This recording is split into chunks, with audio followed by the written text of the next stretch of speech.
Bueno, Lola, muchísimas gracias por tu presentación.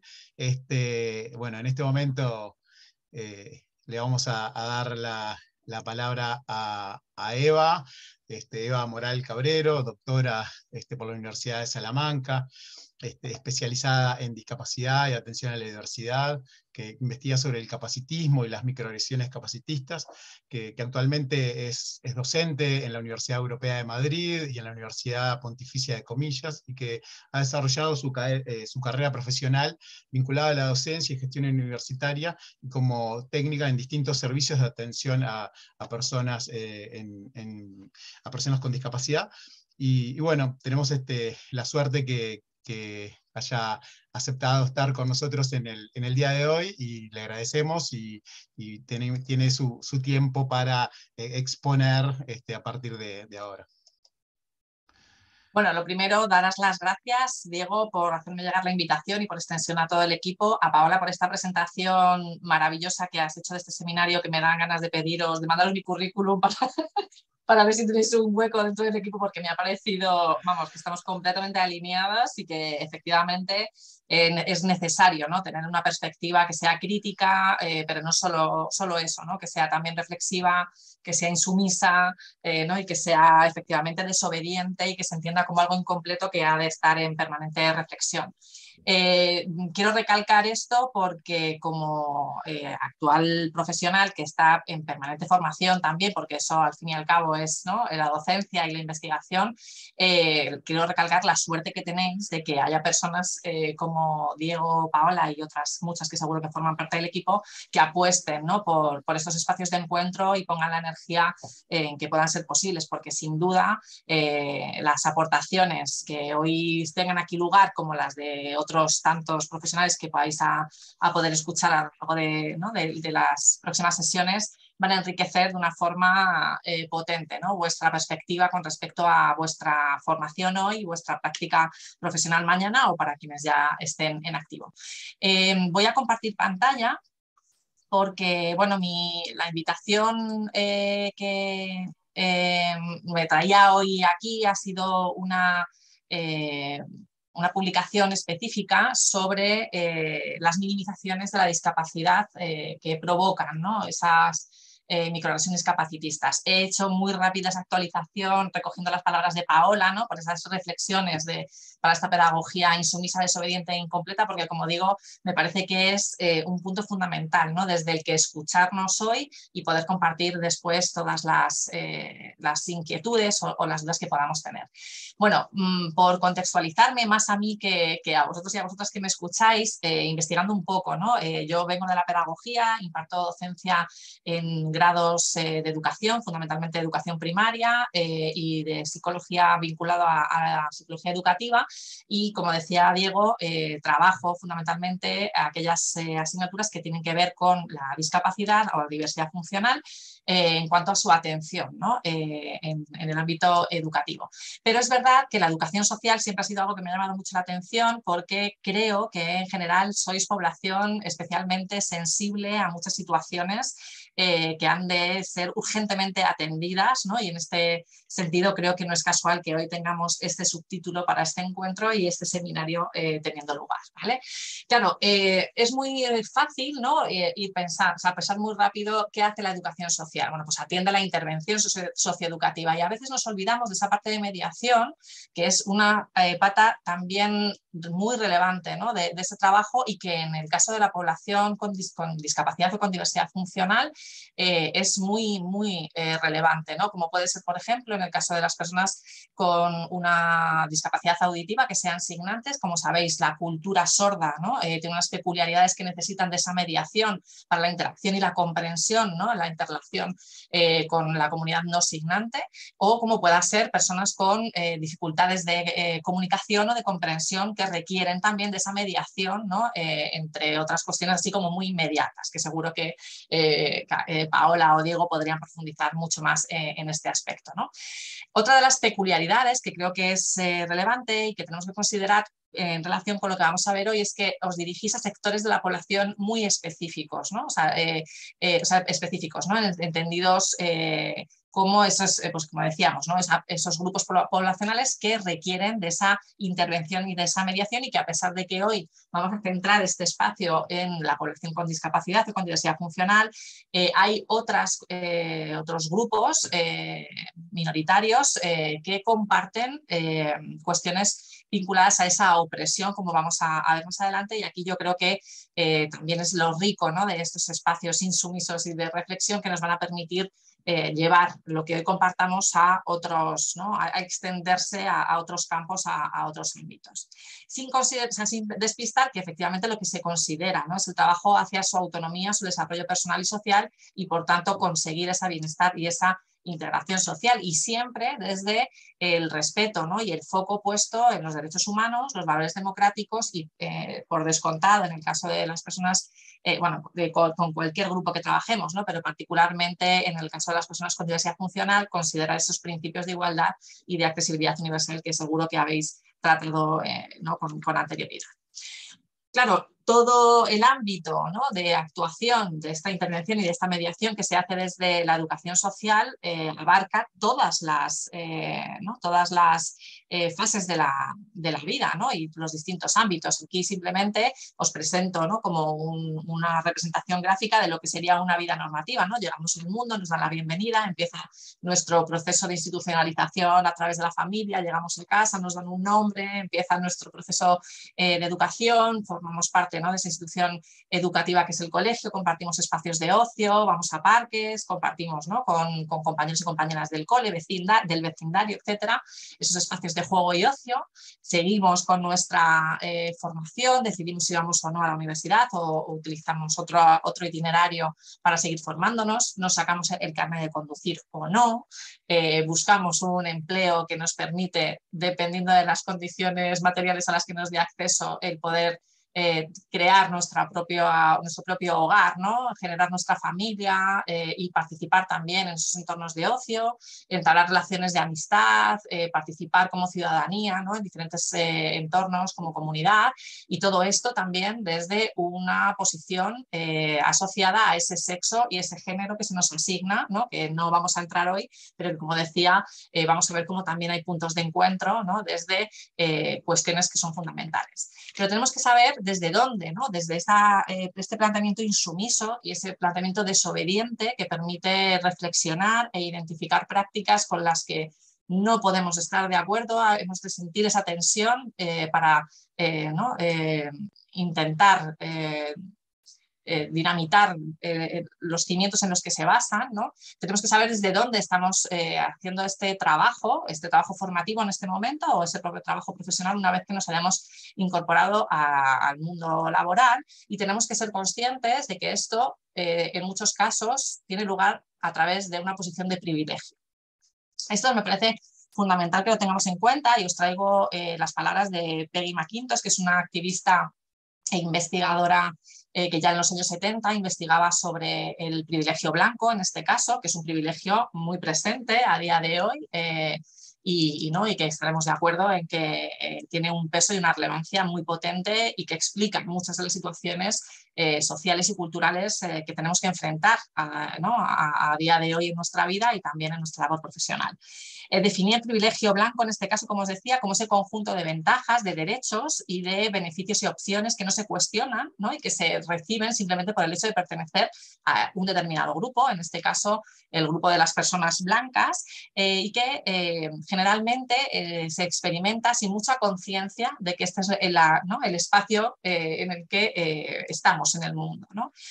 Claro, esto es importante porque es verdad que, pensando en las personas con diversidad funcional, tenemos que tener claro que ver, caminar o escuchar no es un privilegio en sí, pero tenemos que ser conscientes de que vivimos en un mundo que sí que prioriza ciertos sistemas de percepción, de expresión y de representación frente a otros, y eso sí nos puede posicionar frente, ¿no?, en un lugar privilegiado con respecto a otros cuerpos, ¿no?, a otras formas que decimos, ¿no?, de relacionarnos con este mundo, y que sería a través de ese sistema capacitista del que vamos a hablar un poco hoy, ¿no? Y que efectivamente está tan naturalizado que, ¿no? que por incorporado, pues como explicaba Gay McIntosh, pasa inadvertido y nos cuesta a veces tenerlo presente y tomar conciencia. Claro, esto ocurre, como decimos, desde este entendimiento de lo normativo, ¿no? De esa definición de qué es lo normal. Y claro, cuando definimos lo normal se queda fuera todo lo que no se ajusta a esta definición, ¿no? Este sistema capacitista lo que hace es definir y separar, segmentar a la población en base a esa capacidad, ¿no? Por tanto, asumimos ciertas actitudes y ciertos comportamientos con respecto a esa posición que nosotros y nosotras tengamos, ¿no? En esta figura, ¿no? Que nos dice que dónde estamos mayoritariamente, entonces esto es lo que se entiende normal y desde dónde además se ha definido esto, que como sabéis, en el ámbito de la discapacidad está muy, muy ligado al ámbito médico, ¿no? Que es una cuestión que tiene muchos tentáculos todavía, a pesar de entenderse un sistema ya superado, ¿no? Desde el modelo social en la mayor parte de los contextos y en algunos otros más avanzados, pero que tenemos que ser conscientes de que convive y que la creación de muchos de los valores y de las actitudes que nosotros y nosotras tenemos hoy vienen, ¿no? Son remanente todavía de un modelo como es el modelo médico de la discapacidad. Pero tenemos que saber que esta interpretación, que es categórica, ¿no? Es dicotómica, entre quienes son normales, quienes son anormales, quienes están sanos, quienes no están sanos, lo que hace también es entender las categorías como en un continuo único, ¿no? Y difuminar, despistar la gran diversidad que hay, en este caso, dentro, ¿no? de la complejidad de la discapacidad en múltiples campos y dimensiones. Y esto también es muy relevante en cuanto al trabajo que desde la educación, la pedagogía y en concreto la educación social se hace. Claro, este sesgo binario no ocurre de manera aislada, ¿no? Sabéis que se ha trabajado desde la psicología social y la psicología cognitiva y se ha explicado, ¿no? Cómo funciona ese sesgo binario y este pensamiento categórico, que no solo afecta a cómo nos relacionamos con los datos o con la información nueva que nos llega, sino también con la toma de decisiones, es decir, en nuestra vida cotidiana, en nuestra vida profesional, a la hora de llevar a cabo, ¿no? nuestras decisiones, este sesgo se activa y está en funcionamiento, ¿vale? Entonces, es muy importante para ser, ¿no? Actores de esta pedagogía insumisa, reflexiva, que dinamite estas prácticas que pasan inadvertidas, ser consciente de que esto nos acompaña, ¿no? Y que en muchas ocasiones ni siquiera estamos pendientes o lo tenemos presente, ¿no? Entonces, tener claro que efectivamente estas creencias, en el caso de las personas con diversidad funcional, provocan esa clasificación binaria desde esa normatividad corporal que comentábamos antes. Pero efectivamente, este sesgo binario ocurre a través de lo que llamamos el dispositivo de la discapacidad, ¿no? Inspirados en la definición de dispositivo de Foucault, que es un autor que siempre hay que tener presente y revisar, y que bueno, pues, tiene que ver con, y leo parte de su definición, porque no hay mejor, no hay palabras más exactas y mejor escogidas para hacerlo, que es ese conjunto, para que tengamos claro todo, ¿no? Lo que involucra ese conjunto decididamente heterogéneo que comprende cuestiones tan diversas como discursos, como instituciones de las que formamos parte, que decíamos antes, no solo como profesionales, sino también como ciudadanía, que tiene que ver con instalaciones arquitectónicas que nos dicen quién puede estar y quién no puede estar dónde, con decisiones reglamentarias que nos dice también quién accede a qué tipo de ayuda, a qué tipo de estudios, a qué tipo de prácticas, que comentábamos antes, Diego, ¿no?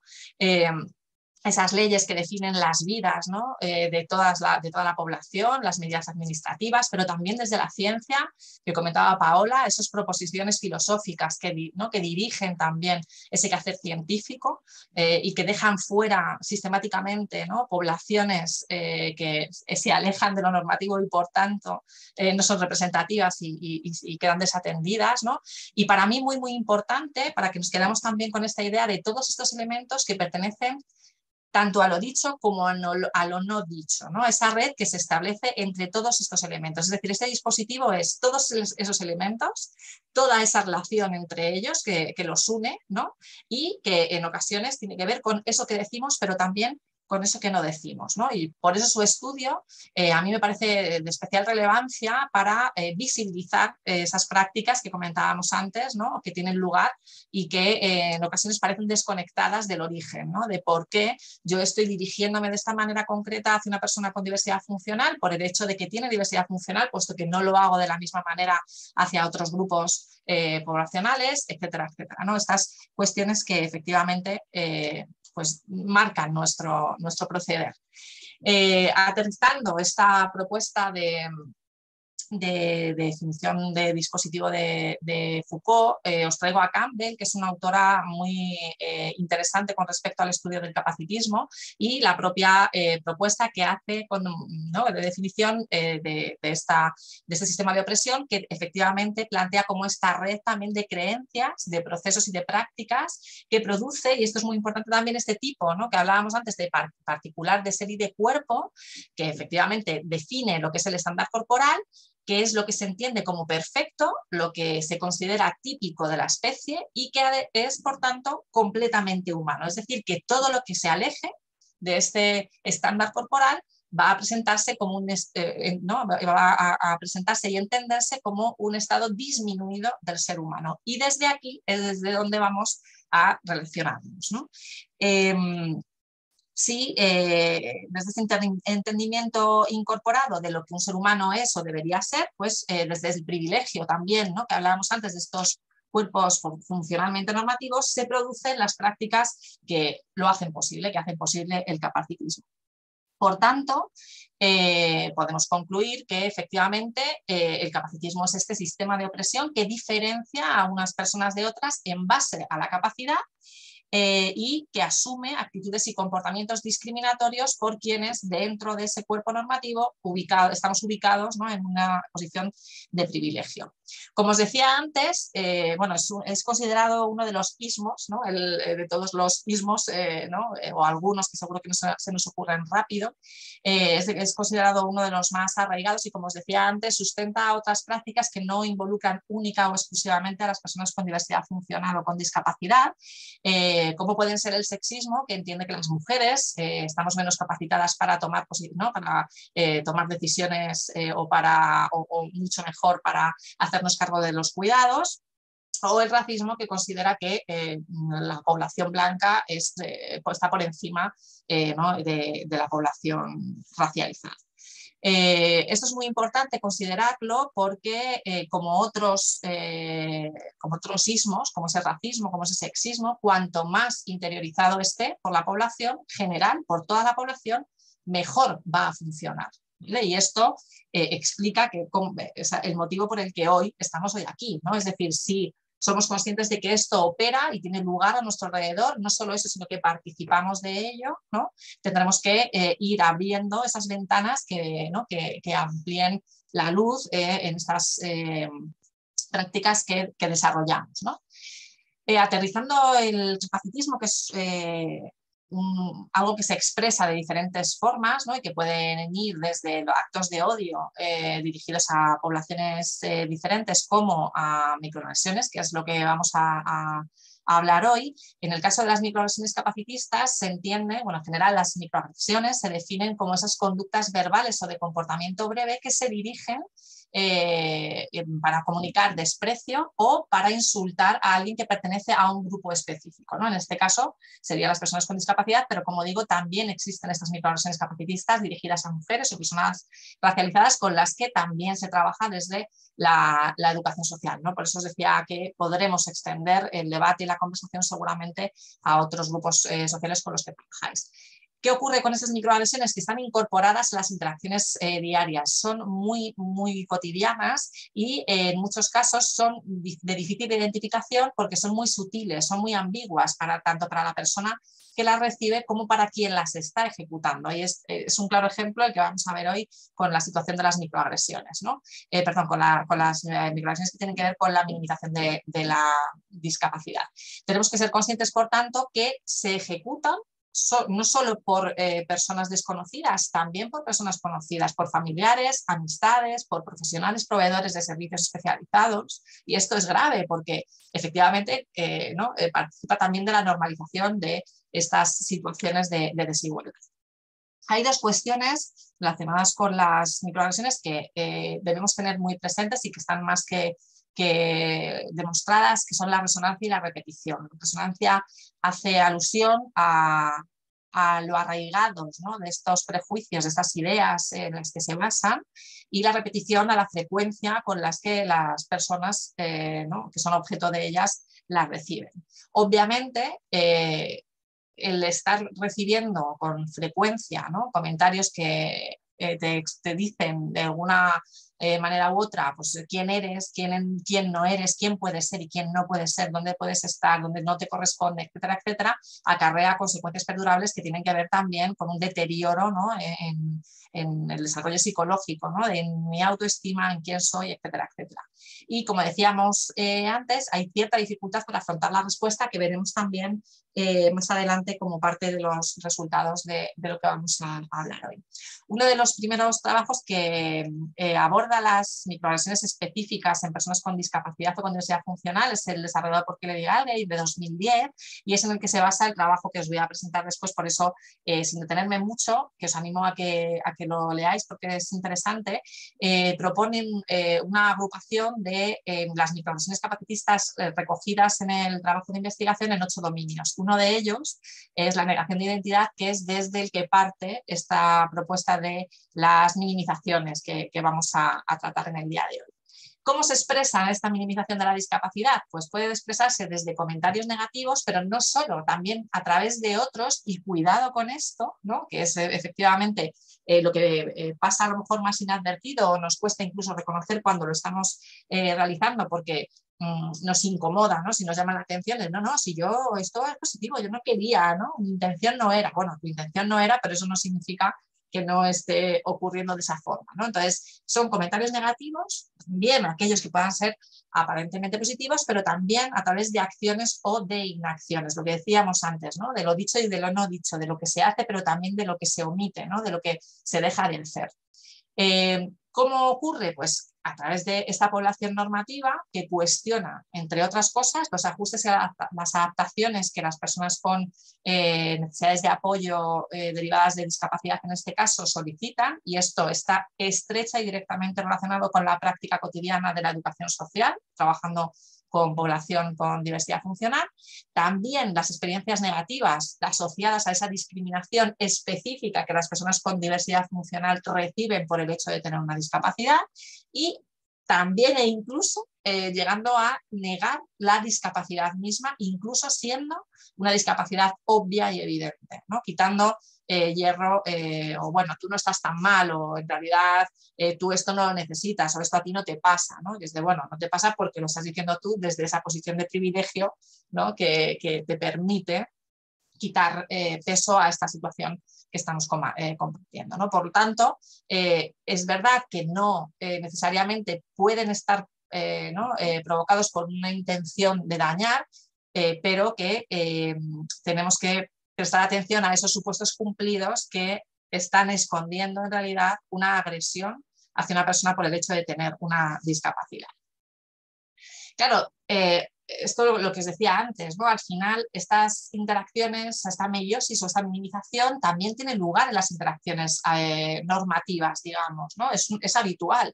Seguramente que las frases que aparecen en el margen derecho, ellos se lo pierden cuando te despiden, o así es la vida cuando hay alguna desgracia o algún contratiempo. ¿Qué se le va a hacer cuando nos pasa algo que no es lo esperado, que no nos gusta? Entonces mejor que no esté en tu vida cuando se rompe una relación, ¿no?, y de pronto buscamos esa justificación. Son frases que seguro que cualquiera de las personas que estamos aquí hoy conectadas hemos escuchado hacia nuestra persona cuando estamos compartiendo una experiencia personal, ¿no? Tendríamos que pararnos y pensar si efectivamente es algo que aceptamos, o que aceptamos porque culturalmente no se considera una agresión en el caso de las interacciones normativas, pero ¿cómo me hace sentir a mí cuando yo estoy compartiendo un malestar? Y la respuesta que recibo es que no es para tanto, o que, bueno, pues que podemos seguir la vida porque al final pues estas cosas pasan, ¿no? Que es de, bueno, sí pasa, pero eso no quita para que mi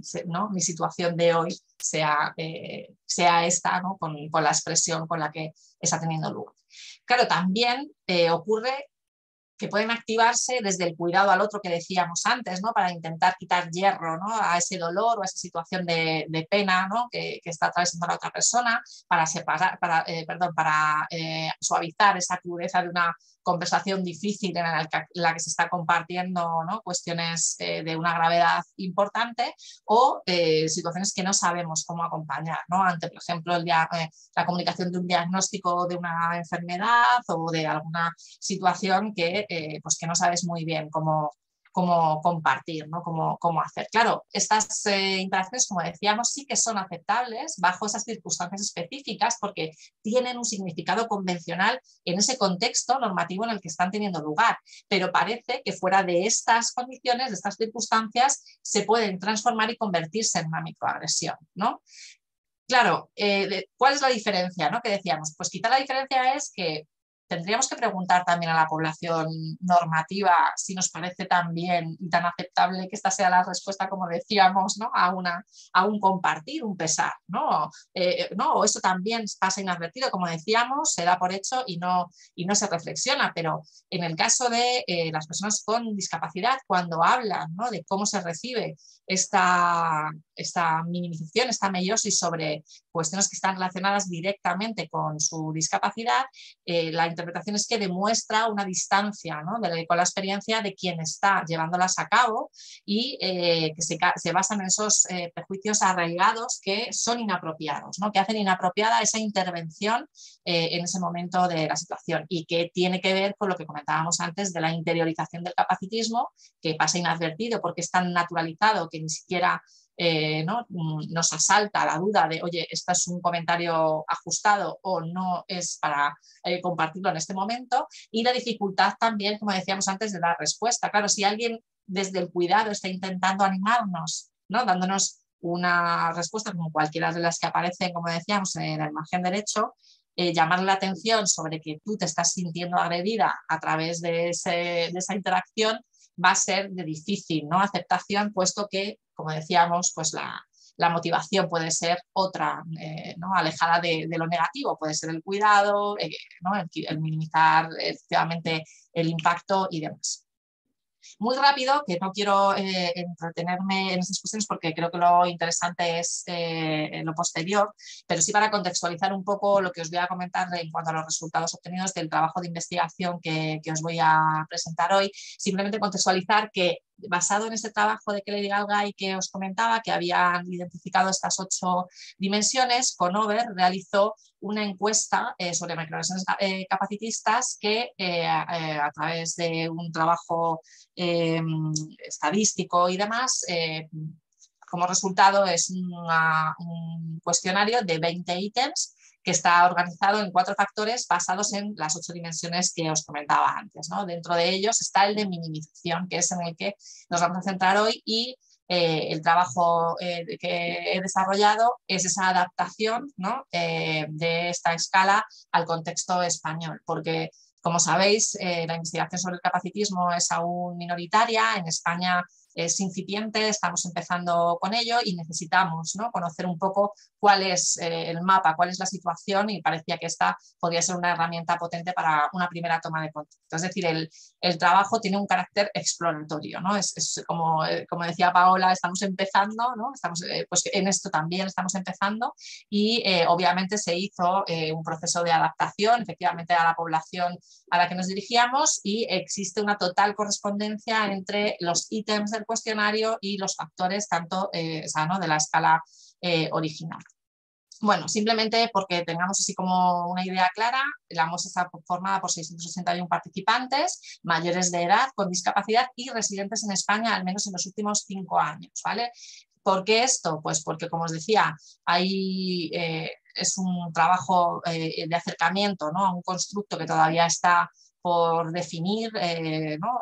Científicamente requiere todavía de recorrido, y entendemos que, tal y como la discapacidad es una construcción social, el dispositivo de la discapacidad que la define y el capacitismo que sostiene todas estas prácticas probablemente va a expresarse de formas comunes seguramente en muchas cosas, pero también con particularidades culturales, ¿no? Y esto sí que nos parecía importante considerarlo a la hora de seleccionar la muestra a la que nos dirigíamos. Como os decía, se recogen diferentes informaciones sociodemográficas, diferentes cuestiones relacionadas con variables que se miden con respecto a las 20 preguntas que os decía que presenta el cuestionario. No me voy a detener, por supuesto, en los diferentes tipos de análisis que se llevaron a cabo, pero sí, para aterrizar un poco los resultados, deciros que la puntuación media por ítem se sitúa en el rango 2-3, cuando el mínimo era 0 y el máximo 5, es decir, estadísticamente no se puede considerar una frecuencia relevante, pero existe una frecuencia, ¿no? Hay una posición media en la escala de respuestas, ¿no? Como os decía, el factor de minimización está formado por 3 ítems, el ítem 1, el 19 y el 20, y como veis, el primero y el 20 aparecen dentro de los 3, en cuanto a las medias de frecuencia de la experimentación de esas microagresiones que se presentan como las más altas, ¿no? La primera pregunta plantea con qué frecuencia la gente quita importancia a tu discapacidad o te dice que podría ser peor, es decir, estamos minimizando, o lo que decíamos, no, esto no es tan grave, bueno, hay otras personas que están peor que tú, en realidad tú no necesitas tanta parafernalia para poder enfrentar esta actividad, lo que sea. La segunda, crees que hay personas que no aceptan tu discapacidad porque no se nota y dice que eres normal, y esto es muy relevante también porque tiene que ver con una de las cuestiones que vamos a ver ahora, pero con ese sesgo binario que comentábamos antes y de cómo se percibe y se activa, ¿no? Es decir, hay un componente de visibilidad de la discapacidad relevante a la hora de que estas minimizaciones de la discapacidad se pongan en marcha, ¿no?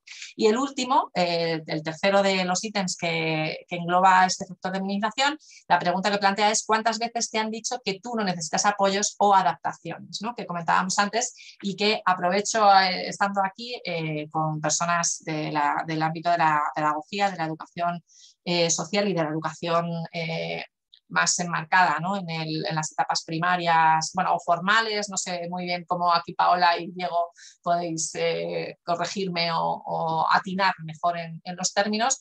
Tened en cuenta que la diferencia entre la posibilidad de que tengamos efectivamente una educación inclusiva de una segregada, y esto es sí, o sea, la diferencia, no hay matices, o estamos hablando de educación inclusiva o estamos hablando de segregación. Por definición, no hay debate, para mí no existe debate en esto, ¿no?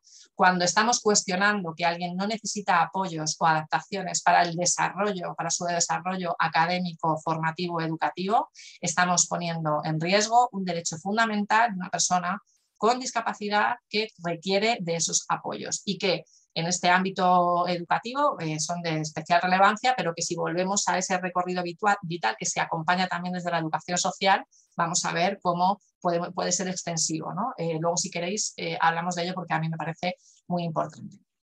Bueno, como os decía, la puntuación global por factores, como veis, de los 4 factores que hay, que no me voy a detener porque nos vamos de tiempo, de hecho no sé ni cómo vamos, el que tiene una puntuación media más alta es el factor de minimización, es decir, que este factor para todas las personas de diferentes... con las diferentes variables, ¿no? De edad, de tipo de discapacidad, de género, en fin, de grado de reconocimiento, si trabaja, si no trabaja, si tiene estudios o no los tiene, el mayor factor, ¿no? el experimentado con mayor frecuencia para todas ellas es el de minimización, ¿no? Por eso hoy estamos hablando aquí de estas cuestiones, ¿vale?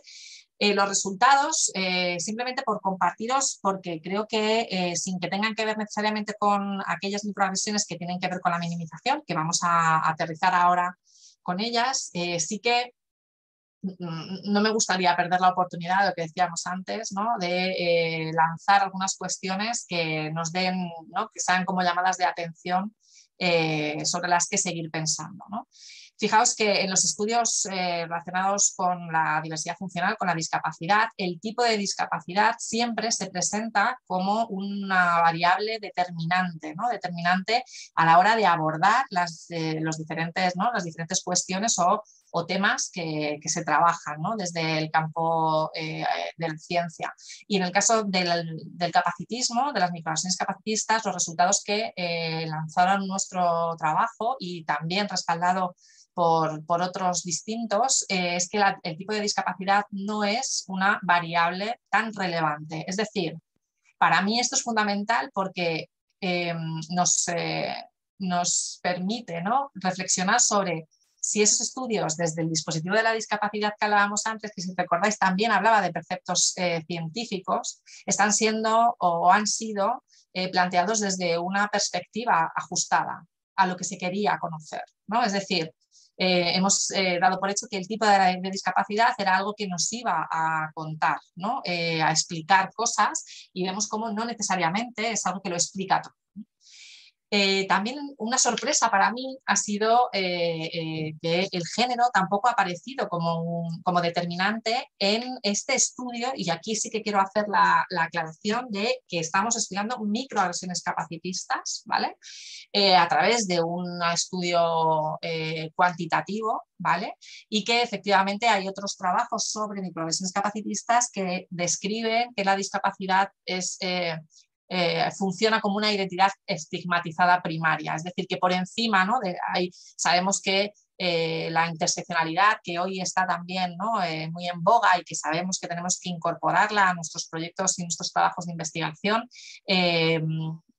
En el caso de las microagresiones capacitistas, hay que profundizar, ¿no?, desde esta perspectiva de análisis, que es la interseccionalidad, para determinar efectivamente cómo el género se interrelaciona con estas situaciones, ¿no?, de discriminación específicas que son las microagresiones capacitistas.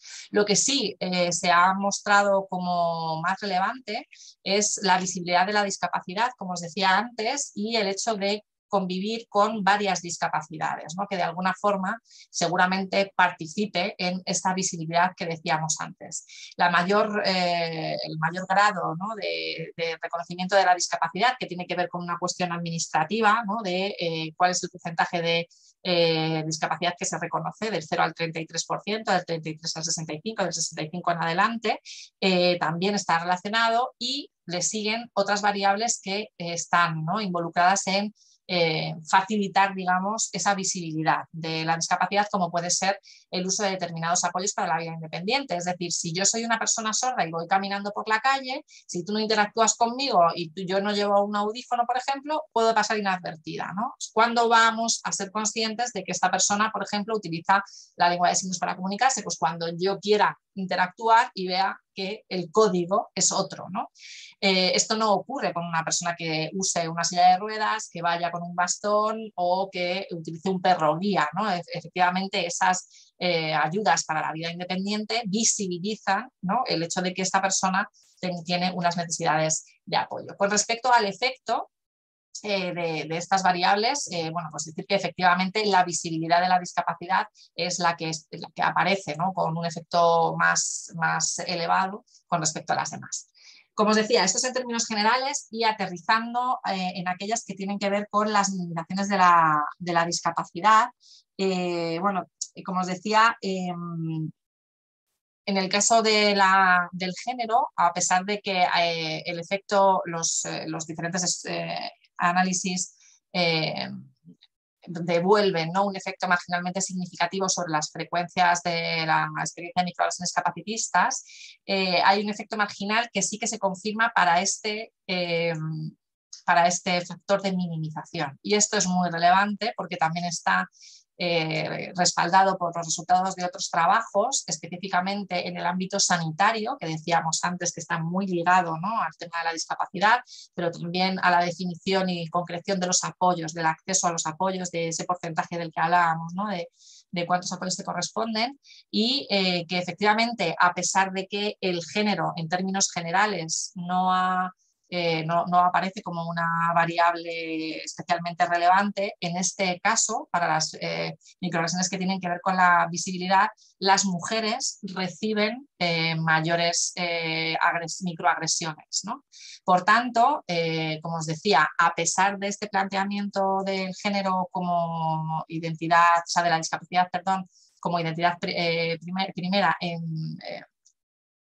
en relación con otros, como puedan ser el género, no debemos despistar la necesidad de abordar, ¿no?, estas diferencias probablemente desde una perspectiva cualitativa que nos permita conocer exactamente o con mayor profundidad cómo se está, ¿no?, está teniendo lugar. Fijaos que hay una cosa interesante, no sé muy bien cuál será la media de la población que estamos hoy conectadas, pero sin duda con la perspectiva que nos compartía Paola y Diego, somos jóvenes de espíritu y esto es importante. El efecto de significatividad de la edad también es débil. Y esto estadísticamente es relevante, ¿vale? Lo que pasa que yo creo que es una oportunidad para que reflexionemos por lo que el encuentro nos pueda suponer, ¿no? Es débil, pero fijaos que hay diferencias entre los grupos de población más jóvenes y los más de edad más avanzada, ¿no? La población se organizó en grupos de 16 a 29 años, de 30 a 44, como veis, 45 a 59, 60 a 74, y las microagresiones recibidas parece que se identifican con mayor frecuencia a edades más tempranas, ¿vale? ¿Qué significa esto? Que nuestro trabajo desde el ámbito de la pedagogía es fundamental para dar conciencia, ¿no? Acompañar, ¿no?, en esa toma de conciencia que nos permita ese cuestionamiento del status quo que en definitiva nos comentaba Paola al principio, ¿no? Es decir, tenemos que entender como ilegítima la discriminación que estamos recibiendo para poder confrontarla, para identificarla y poder confrontarla, que tiene que ver también con la dificultad de dar respuesta que comentábamos antes y que, si queréis, aprovechamos y hablamos después, ¿no? Y hay una posibilidad, ¿no? Hablaba antes también Paola de las condiciones de posibilidad, ¿no?, de estos encuentros también de posibilidad, que a mí me parece algo esperanzador, digamos, ¿no?, que es este efecto de histéresis, que es ese cuestionamiento, ¿no?, de lo que se entiende que es natural y que no hay forma, ¿no?, pues eso, de saltar, digamos, ¿no?, de superar, cuando en realidad se está teniendo conciencia de que la perspectiva, ¿no?, que yo tengo con respecto a mis posibilidades es distinta o choca frontalmente con lo que me encuentro en el entorno, ¿no? Y en esta tensión que tiene lugar en el campo social es en las que podemos encontrar esas líneas de fuga, ¿no?, para generar cambio y aprovechar, ¿no?, esa insurrección para poder llegar a conseguir un espacio, un mundo en el que todo el mundo estemos, ¿no?, convivamos con mayor, no sé, tranquilidad, seguridad, etc. Con respecto a la visibilidad de la discapacidad, que como os decía antes es sin duda de todas las variables analizadas la que se confirma con un efecto de mayor relevancia. Para el caso de las minimizaciones de las microagresiones de minimización, presenta un efecto moderado y relativamente fuerte para este factor, ¿no?, la visibilidad de la discapacidad. Es decir, la experiencia de estas microagresiones varía dependiendo de si las personas tienen una discapacidad que es visible o directamente perceptible por una tercera persona, por personas que varían, ¿no?, con respecto a las que tienen una discapacidad invisible que solo podemos acceder a ellas si es declarada, o incluso a aquellas personas que su discapacidad se muestra dependiendo de la situación, como decíamos antes, ¿no? ¿Cómo identifico yo que me he cruzado con una persona sorda asignante por la calle, por ejemplo, ¿no? Pues cuando tiene lugar esa situación, si no tiene lugar, yo no lo voy a saber. O una persona, digamos, con un autismo ¿no?, de alto nivel, que puede enfrentar su vida cotidiana, pero que para determinadas situaciones necesita apoyos que evidencian que efectivamente esta persona requiere de esa atención, ¿no? El resto de variables relevantes que devuelven, ¿no?, cierto efecto con respecto al factor de minimización, si os dais cuenta, es lo que decíamos antes, tienen que ver con cuestiones que visibilizan la discapacidad, es decir, que activan ese sesgo, ¿no?, esa identificación, ¿vale? Por tanto, volvemos a ese sesgo, ¿no?, que efectivamente hay diferentes estudios que confirman que en el caso de las personas con discapacidades visibles reciben niveles más altos de microagresiones, significativamente por encima de quienes tienen una discapacidad semivisible ¿no?, o perceptible, o quienes tienen algunas otras con discapacidades invisibles. Yo no me centro en el trabajo, aunque sí que forma parte de la muestra de la población, pero no he hecho esa diferencia porque el tipo de discapacidad, como os decía, no es relevante, pero sí hay estudios, por lo que comentaba, creo que ha sido Paola, o no sé si Diego en la conversación anterior, el tema de personas con sufrimiento psíquico, ¿no?, por cuestiones de salud mental, ¿no? Hay estudios que efectivamente muestran cómo las personas con estas situaciones de sufrimiento psíquico reciben microagresiones específicas que tienen que ver también con que en general no son situaciones de sufrimiento perceptibles de forma directa, ¿no?, y cómo se cuestionan también estas situaciones de salud o estas cuestiones de apoyos que puedan requerir, ¿no?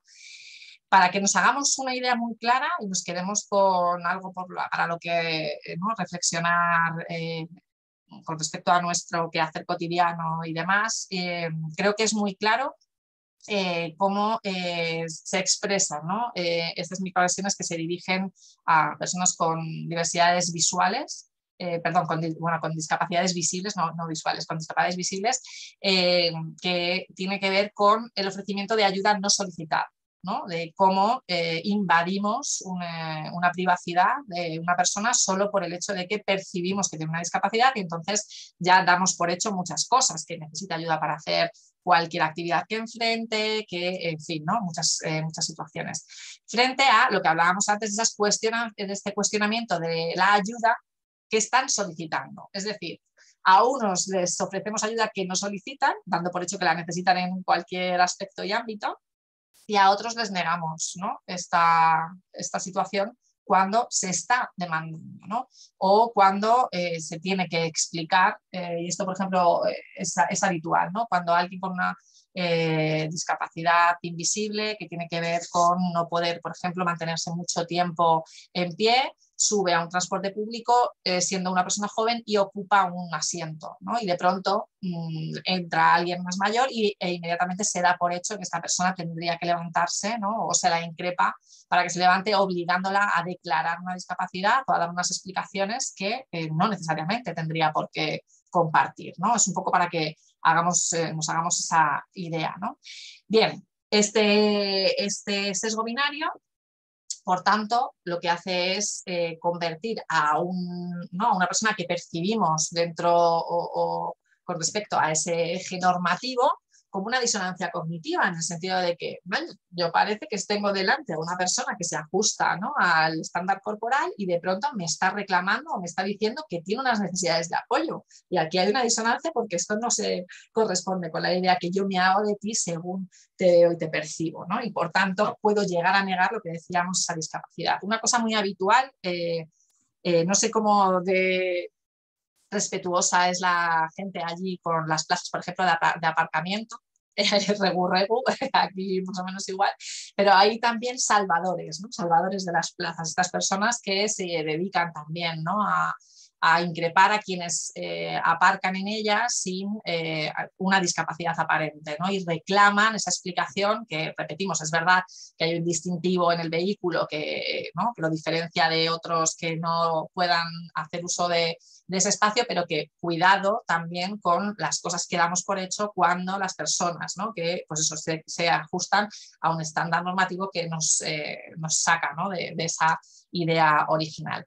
Volvemos otra vez, ¿no?, a esa dificultad de identificar y dar respuesta de multitud de situaciones, ¿no?, en los que, o sea, yo por ejemplo recuerdo, una que me acaba de venir a la cabeza, ir a tomar algo con un amigo que es usuario de silla de ruedas, llegar al local y no tener rampa de acceso, que para empezar ya están incumpliendo la normativa, ¿no? Es decir, todos los espacios públicos tendrían que tener, ¿no? Garantizar el acceso de todas las personas, independientemente de cómo vayan a desplazarse. Y entonces nos obligaban a sentarnos en la terraza y entonces de pronto mi colega pregunta a la camarera, le dice, bueno, pero aquí en España, en algunos sitios, te cobran un suplemento si te sientas en las terrazas. Entonces, claro, le dice mi colega, dice, bueno, entiendo que no nos vas a cobrar el suplemento de terraza. Y se queda ella así y dice, espera, que voy a preguntar. ¿No? Como de, ¿no? Descolocada ante la situación, ¿no? Y ante la pregunta. Si entra, pregunta y sale y nos dice que sí, que nos va a cobrar el suplemento, ¿no? Es decir, ¿cómo me vas a cobrar el suplemento? O sea, que tengo que explicarte, es decir, yo vengo tranquilamente con mi amiga tomando un café, de pronto no puedo entrar en tu establecimiento, me tengo que sentar en la terraza, me vas a cobrar más, es decir, hay un agravio económico que tengo que asumir porque tú no tienes tu local preparado, ¿no? Y además tengo que darte la explicación de que esto que estás haciendo es una múltiple discriminación, ¿no? Es decir, hay que explicar. La reacción fue de no entender de qué estábamos hablando, ¿no? O sea, la camarera se quedó sorprendidísima porque nos marchamos de allí, claro, porque es de no solo tu local no cumple, ¿no? Con criterios de accesibilidad universal que veíamos al principio, sino que además no estás entendiendo la situación cuando te la estoy explicando, ¿no? Tú no la ves desde tu normatividad, tú no la percibes, lógico, ¿no? Dentro de esos marcos de pensamiento, pero incluso cuando se te explica ni siquiera tienes la apertura de efectivamente entender, ¿no? que lo que está pasando es exactamente lo que se está explicando. Y eso tiene que ver también con esa ambigüedad atribucional, es decir, con esta duda que a veces tenemos para identificar si una conducta tiene que ver con el hecho de que se pertenezca a un grupo o no. Es decir, y esto las mujeres, me vais a permitir, yo creo que lo tenemos muy, ¿no? Entendemos rápido qué quiere decir esto, ¿no? Es decir, esto que acaba de decirme esta persona tiene que ver con que soy mujer o en realidad, ¿no? Y te planteas una duda que tú dices, esto si lo percibe un hombre, dudaría o vería claramente, ¿no? Pues en el caso de las personas con diversidad funcional tenemos que tener en cuenta lo que decíamos antes, que en muchos casos la interacción con ellas se plantea desde una posición de cuidado, ¿no? Que es paternalista, que el paternalismo también es una agresión capacitista, ¿no? Es que no me quiero enredar porque hay muchas otras cuestiones, pero por ajustarnos, ¿no? Pero que efectivamente esta ambigüedad atribucional hace a muchas veces difícil aclarar si esto que estamos percibiendo como tal tiene que ver con capacitismo o está ocurriendo porque sí, ¿no? Por cerrar, que yo creo que vamos en tiempo ya y la línea, simplemente lo que decíamos, sí que hay indicios de frecuencia, ¿no? De estas experiencias de microagresiones, las más habituales, ¿no? Las más frecuentes son las señaladas con la minimización de la discapacidad, que son las que hemos hablado hoy. Tener claro que ese capacitismo está presente, se extiende a todos los ámbitos de la vida, es decir, en todo ese recorrido que veíamos antes vital, que acompañamos desde la educación social, el capacitismo tiene presencia, porque también por lo que decíamos antes, está incorporado no solo por las personas desconocidas, también por las cercanas, ¿no? Por los familiares, y muy importante, que esto creo que se me ha despistado, también por las propias personas con diversidad funcional. Igual que las mujeres que hemos incorporado cuestiones, ¿no? de patriarcales que forman parte de nosotras, ¿no? Igual que el racismo se nos cuela cuando no pertenecemos a una minoría y estamos habituados a que nuestra posición es privilegiada con respecto a ciertos grupos y a veces nos lo tienen que explicar de forma muy clara y directa para poder verlo, ¿no? En el caso de las personas con diversidad funcional esto ocurre también, ¿no? con el capacitismo.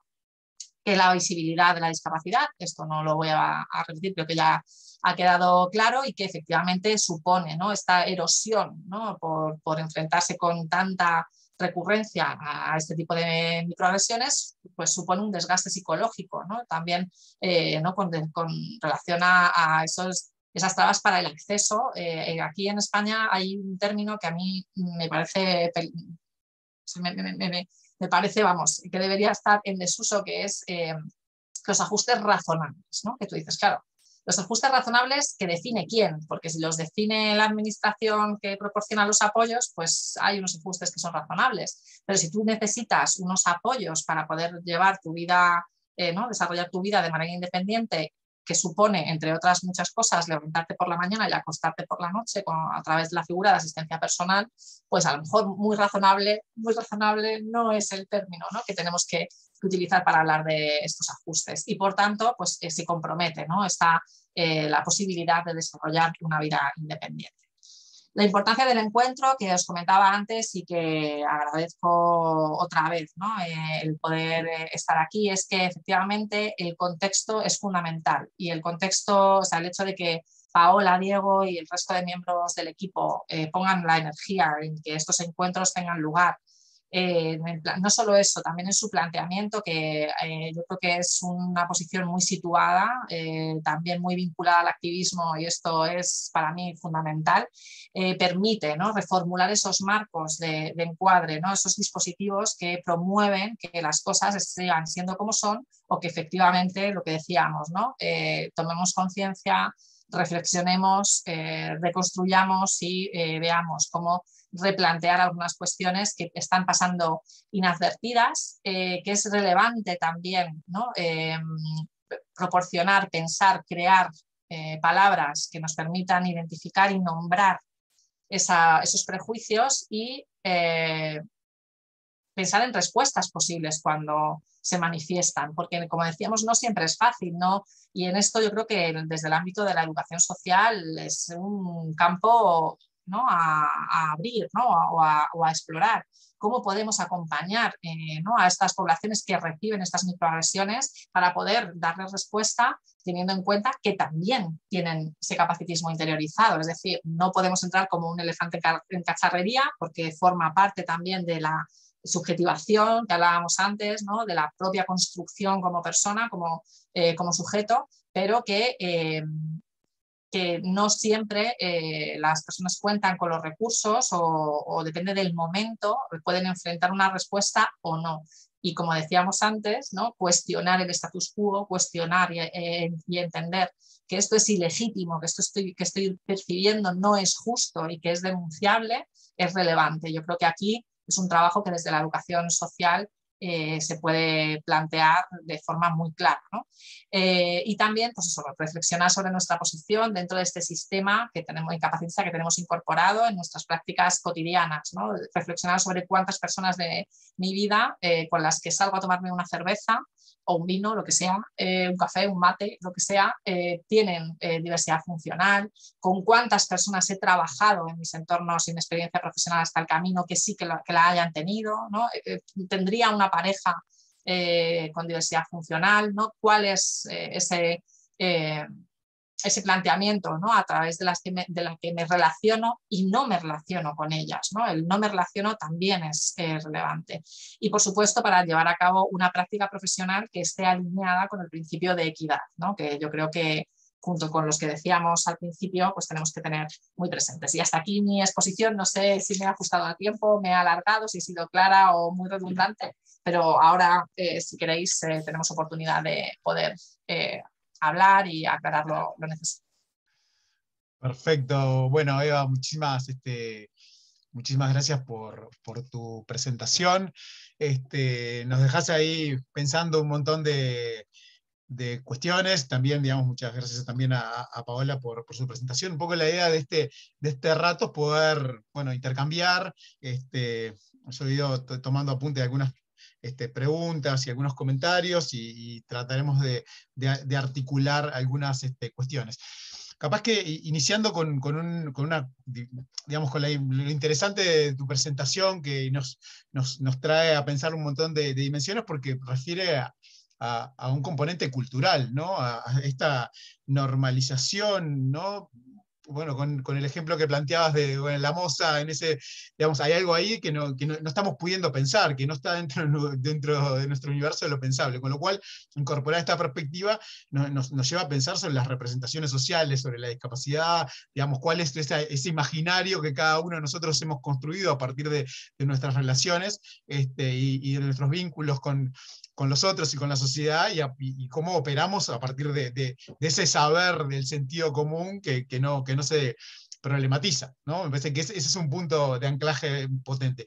Por otro lado, nosotros desde el campo de la formación de educadores y de la investigación, una de las cosas que venimos pensando, un poco en la línea, como lo plantea Judith Butler, es decir, bueno, cómo ser conscientes del potencial destructivo de nuestras prácticas educativas, ¿no? Ese es un punto de inicio, es decir, bueno, hay algo ahí de las prácticas de este tipo, de un montón de instituciones. Bueno, nosotros nos hemos dedicado a investigar mucho sobre el tema del encierro, sea penal, o sea protector, cómo las prácticas de las instituciones llevan un quantum de violencia muy potente. Entonces, desde ahí, como punto de partida, Paola, vos pedías la palabra, así que capaz que yo tengo 3, 4 preguntas medio ordenadas que después las vamos incorporando. Bueno, Eva, buenísimo, la verdad que súper claro.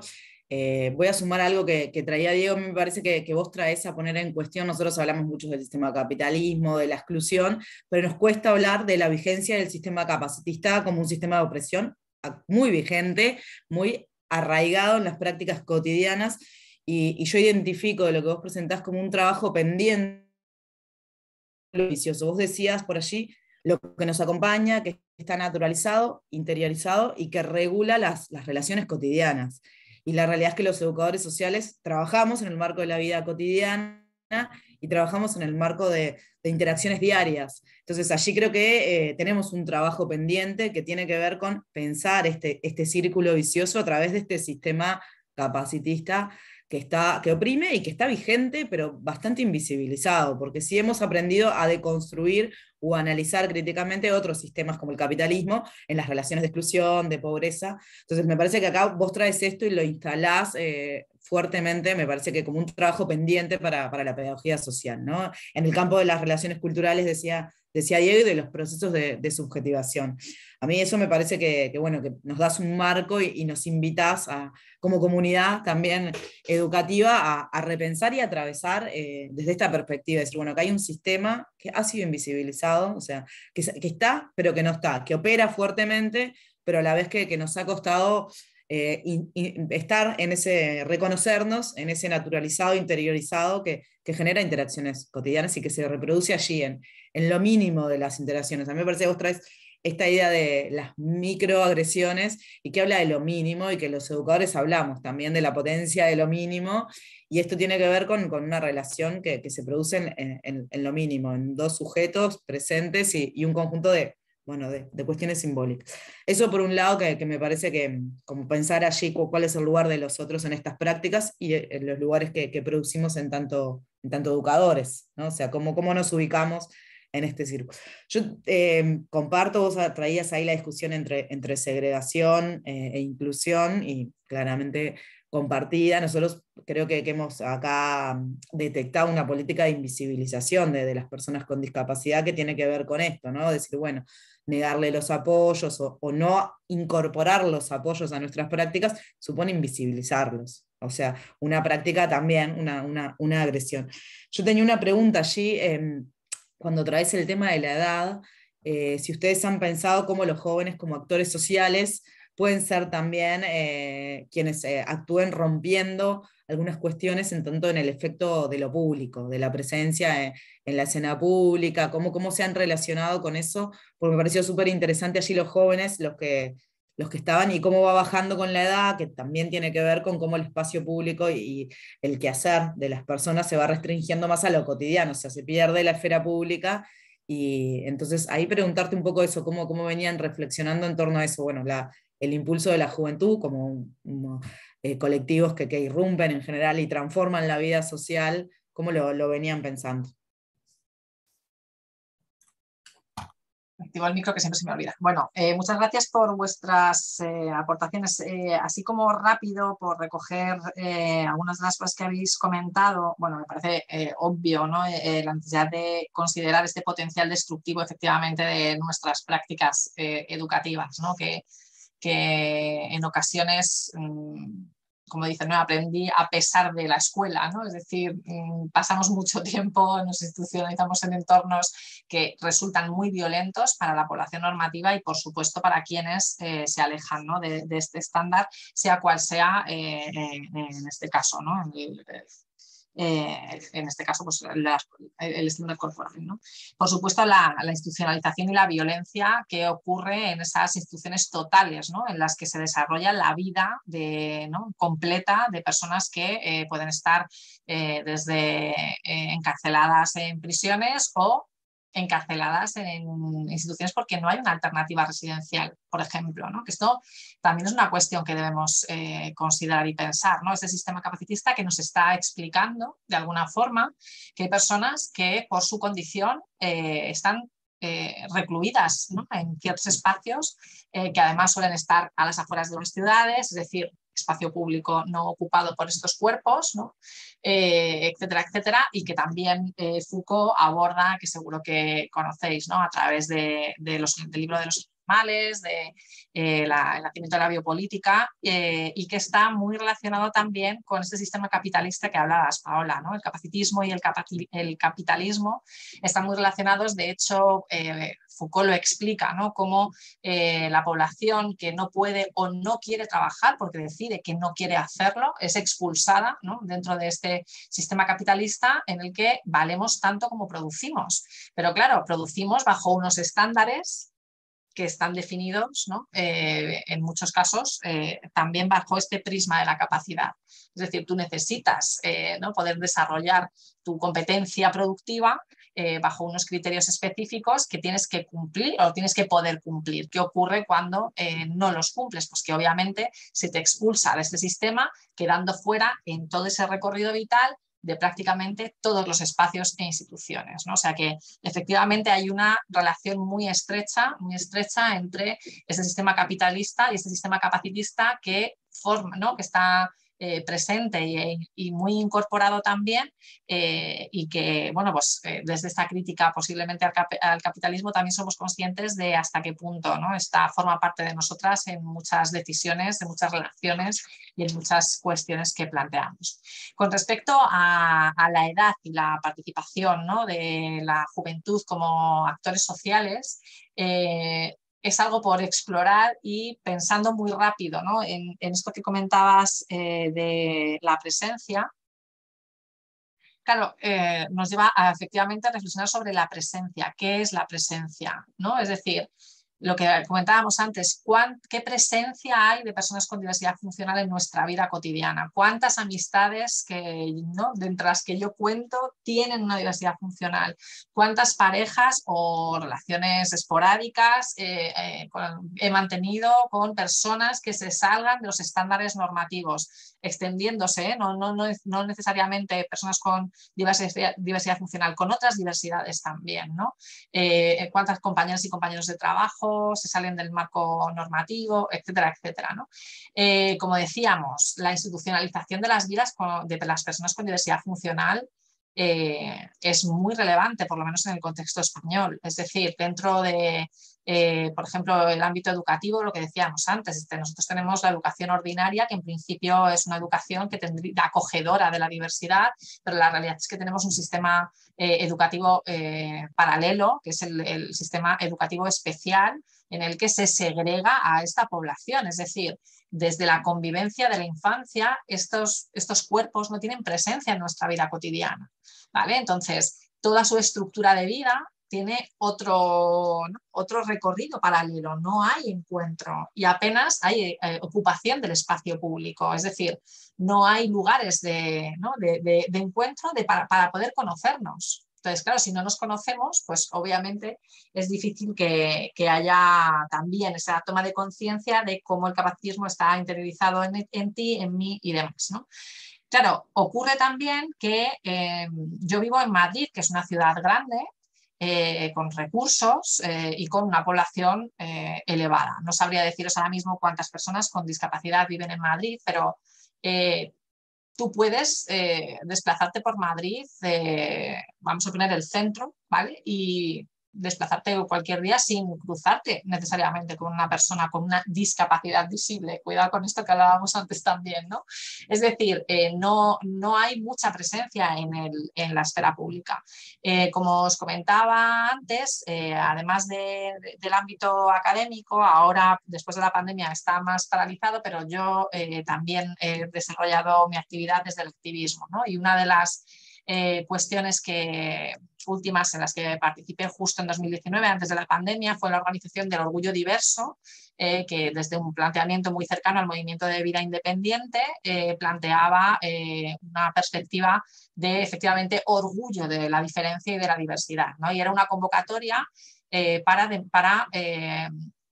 mostrar la presencia de estos cuerpos en el espacio público, ¿no? Fue una convocatoria en ese sentido, yo creo que muy interesante, pero no es común. Y no es común también porque esto está relacionado con ese dispositivo de la discapacidad que también nos habla de esos entornos arquitectónicos que dificultan que las personas con diversidad funcional puedan estar en la calle, ¿no? Es decir, la juventud con diversidad funcional, que efectivamente, como plantea Paola y como nos comentan los resultados, ¿no? nos aclaran los resultados, tiene ese cuestionamiento del status quo, ¿no? Como más sensible, como más a flor de piel, tendría que ser quien retomara esa ocupación de la esfera pública, ¿no? Reivindicando pues, la defensa de una vida independiente con todos los recursos, en igualdad de condiciones y oportunidades y demás, pero la realidad es que hay barreras constantes para que tú puedas estar y organizarte, es decir, esto requiere de organización y esa violencia se ejerce desde todas las instituciones que hemos visto antes, también la familiar, también las que se dirigen a la atención a las personas con discapacidad, porque ese capacitismo está incorporado, ¿no? en todos sus miembros, ¿no? En todos los miembros de la población. Es decir, tu padre, tu madre puede tener hacia ti conductas capacitistas, también en el centro, ¿no? Al que vas, a tu centro de día, que es segregado. La persona del autobús, a mí me ha pasado acompañando a un menor con una discapacidad muy evidente, subir a un autobús en Madrid y el señor conductor de la empresa pública de transportes hacer un comentario cuestionando que esa persona pueda hacer uso de un servicio público, ¿no? Entonces, claro, esos son barreras que dificultan, entre otras muchas cosas, ¿no? Esa toma de conciencia y esa participación por parte de la juventud con diversidad funcional. Sin duda, yo creo que, y también acompañada ¿no? y guiada por el reconocimiento de los recorridos, ¿no? De quienes cuentan con más experiencia, ¿no? Es el futuro, es la esperanza, es ¿no? Un requerimiento, ¿no? Para que las cosas cambien. Y por eso yo creo que la labor desde la educación y desde la educación social es muy importante, lo que decíamos antes, ¿no? Esa posibilidad de explicar o evidenciar también para las personas con diversidad funcional que esas expresiones del capacitismo están teniendo lugar y entenderlas, ¿no? Identificarlas y poder denunciarlas. Bien, buenísimo. Mira, una pregunta que tiene que ver con la formación, ¿no? Nuestra función central tiene que ver con la formación de educadores, ¿no? Y digamos, en Uruguay tenemos bastante simetría con lo que contaba sobre el sistema educativo español, es decir, bueno, un sistema especializado, ¿no? Y ahí en esa especialización, digamos, con distintos tipos de segregaciones y un sistema que en paralelo que intenta integrar y que viene hace algunos años vía acompañantes terapéuticos, generando algunos movimientos.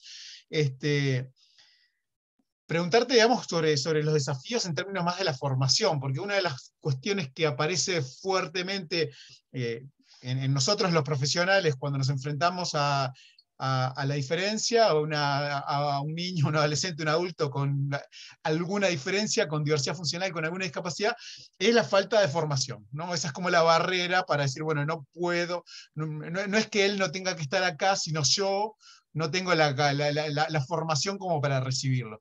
Entonces, esto que es algo bastante recurrente y bastante común, y desde tu experiencia en la investigación, ¿qué se te ocurre como desafíos en términos de romper esos clichés, esas respuestas medio automáticas para no hacernos cargo y para no poder asumir una responsabilidad profesional en torno a la diversidad?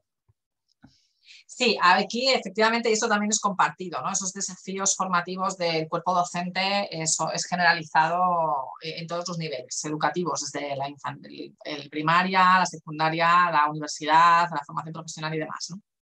Y como dices, esa excusa de yo no estoy preparada para atender a este alumnado es una excusa, pero también es una realidad, porque efectivamente para poder atender, ¿no?, y garantizar el derecho a la educación inclusiva se necesita formación y se necesitan recursos. Y aquí la única forma de poder cubrir esta necesidad es que la administración asuma la responsabilidad, ¿no?, de incorporar dentro de los planes de estudios, por ejemplo, ¿no?, de las titulaciones relacionadas con la educación, bueno, en general, de forma transversal en todas, porque como hemos visto, el capacitismo es algo que tiene presencia en todos los ámbitos, ¿no?, desde el derecho hasta la filosofía, la medicina y demás. Pero efectivamente es una cuestión de voluntad política, es decir, necesitamos que desde las personas que toman esas decisiones, que crean el marco legislativo en el que la labor profesional, en este caso de la educación, se desarrolla y tiene lugar, entiendan la necesidad de abordar el capacitismo dentro de la formación, ¿no?, de estos profesionales y de dotar de herramientas y de recursos, porque efectivamente hay una cosa también que ocurre mucho en educación y mucho vinculado a la discapacidad, y es el entender que la vocación o la buena voluntad lo puede todo. Y esto no es real, no es así, ¿no? Es decir, una persona con vocación probablemente va a disfrutar mejor, no sea más de hacer su trabajo y lo hará con, ¿no?, a lo mejor con más interés, pero la vocación no es necesariamente una garantía de que el trabajo va a ser profesional. Y esto también tenemos que tenerlo muy presente, ¿no? Efectivamente, este reclamo de formación y de recursos es una necesidad urgente, ¿no?, que atender, y que solo se puede hacer con un compromiso político desde también, ¿no?, el explicar. Yo, por ejemplo, cuando doy mis asignaturas dentro del grado de educación primaria, lo que yo transmito es que una persona que se prepara para ser docente en esta etapa educativa, que además puede ser tutor o tutora de aula, es responsable de todo su alumnado, y todo su alumnado incorpora también al alumnado con diversidad funcional, ¿no? Entonces, al final, es también una cuestión de ir incorporando que esto es tu responsabilidad y que forma parte de tu quehacer docente, ¿no? Entonces, somos conscientes, quienes tenemos más edad y llevamos años trabajando, que muchas de las cosas que hoy sabemos, de las que estamos hablando, sobre las que tenemos inquietudes, seguimos investigando, tiene que ver con cosas que hemos aprendido o que hemos desaprendido en la práctica profesional, ¿no?, que nos permite también localizar, pues lo que decíamos, esas cosas que sabemos que no están funcionando como debiera o que requieren, ¿no?, de más lectura, de más estudio, de más trabajo, de más investigación, y que nos ponemos manos a la obra. Entonces también es esa responsabilidad de esa formación también a lo largo de la vida, con una perspectiva amplia y abierta a entender que el derecho a la educación inclusiva es un derecho y, por tanto, una obligación para quien tiene que atenderlo. Y que si te falta formación hay que reclamarla, pero también hay que buscarla, ¿no? Entonces, yo creo que volvemos otra vez al valor que un espacio como este tiene, ¿no?, a que las personas que están participando en los estudios que vosotros y vosotras gestionáis tienen la oportunidad hoy de estar pensando sobre cuestiones que ni Diego, ni Paola, ni yo hemos podido tener siquiera cerca cuando estábamos estudiando, ¿no? Entonces, bueno, pues también es una cuestión de poner la energía en aquellas cosas que son relevantes y que como tal se entienden desde una práctica profesional, pues eso, muy vinculada a los derechos humanos, a los principios democráticos y al principio de equidad, ¿no?, de que hay que darle a cada cual lo que le corresponde. Bueno, Eva, muchísimas gracias. La verdad, digamos, estamos en un buen momento también para pensar estas cuestiones, en un momento de cambio de planes de estudio, de una reforma curricular, de la formación de todos los profesionales de la educación. Estamos en ese momento en nuestro país, con lo cual es interesante lo que tú nos planteás, porque bueno, puede ser una buena oportunidad para incorporar en los planes de estudios estos temas, y que bueno, a mediano plazo, los futuros profesionales de la educación puedan incorporar estas perspectivas y que en sus prácticas pueda expresarse formas más respetuosas de los derechos de todas las personas. Bueno, les agradecemos mucho a Paola y a Eva por este rato, y bueno, seguramente más adelante nos volvamos a encontrar para seguir pensando sobre estos asuntos. Bueno, muchísimas gracias, y también Gracias. para las personas que van a estar. Bien, bien.